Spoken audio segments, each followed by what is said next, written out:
Basic stereochemistry.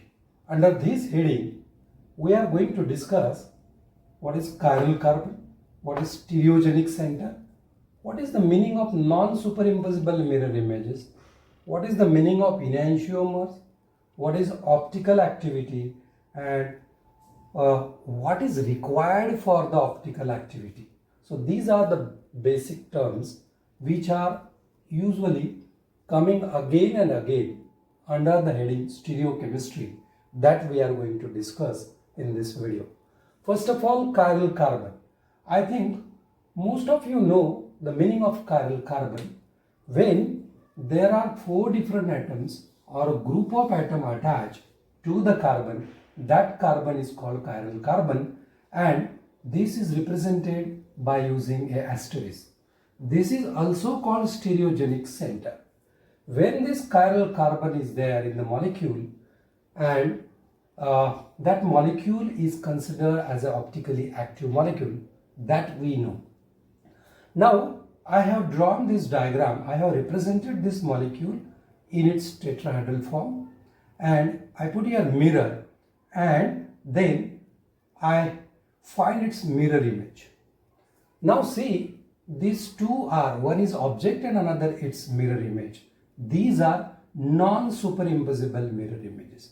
Now I want to clear that idea, the meaning of actually non-superimposable mirror images. I have this model where this is a carbon, and here to this carbon four different atoms are attached. Now if I prepare its mirror image, that mirror image will be like this. This is a mirror image of this molecule. Now, what is the meaning of non-superimposable mirror images? When I put this molecule on this mirror image, what happens? All bonds are not coinciding. Here, this bond is coinciding. That means similar atoms coming together. But here, and here, this bond is also superimposable. That means coinciding. But remaining two bonds are not superimposable.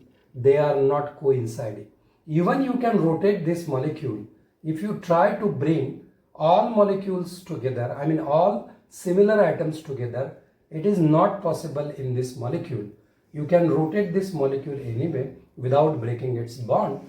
Then it is said that this molecule and its mirror image are non-superimposable mirror images. Then these two are this molecule and its mirror image. These two molecules are called enantiomers. Try to understand the meaning of enantiomers.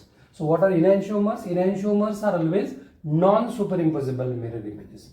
If any molecule which is forming non-superimposable mirror image, then that molecule is optically active. Then coming to the next point, optically active means what? Optically active means this molecule or the molecule which is forming non-superimposable mirror image, that molecule is optically active. That means it can rotate this plane. This is a plane of polarized light. This is many-sided light, and this is one-sided light. That means this is a plane. This is a plane in one plane only. When this light, that means polarized light, plane polarized light, is passed through the solution or through this molecule which is taken here in the sample. This is polarimeter. Then this molecule has capability to rotate that plane. This molecule can rotate that plane either toward right hand side or toward left hand side in certain angle. This angle. Then this is what we call it as optical activity. So the optically active compound can rotate the plane of plane polarized light in certain angle, either toward right hand side or toward left hand side, either toward clockwise direction or counterclockwise direction. This is called optical activity. When we know this term D and L, so optically active compounds are represented by this letter D and L, or plus and minus. D means dextrorotatory. If it is rotating that plane toward the right hand side, then it is dextrorotatory. If the molecule is rotating that plane toward the left hand side, then it is levorotatory.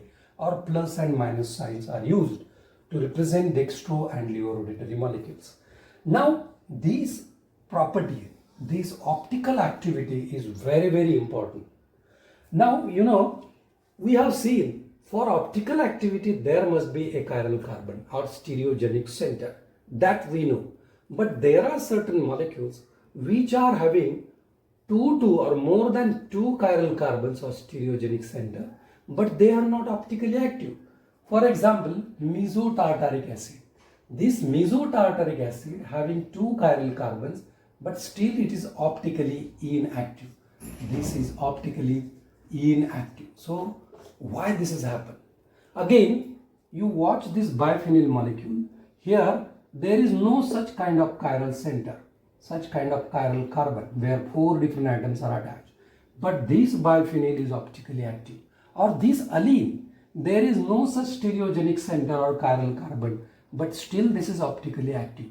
That means merely having stereogenic center or a chiral carbon is not sufficient condition for the optical activity. Then what is required? That the whole molecule must be chiral. Whole molecule must be asymmetric. The whole molecule must be asymmetric. And what is the meaning of that? Asymmetric. The whole molecule must be asymmetric. That means it must be non-superimposable on its mirror image. Again doing the same thing. If and then only, if that molecule is non-superimposable on its mirror image, that molecule is asymmetric. That molecule is also called dissymmetric molecule, and then that molecule is optically active. So merely having chiral carbon is not a sufficient condition for optical activity. The whole molecule must be dissymmetric. The whole molecule must be dissymmetric.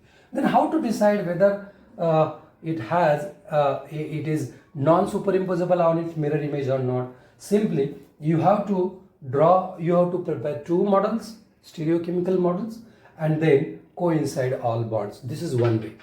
But this is not convenient every time. Instead of that, you can do one thing. There are certain elements of symmetry that we'll discuss in our next video.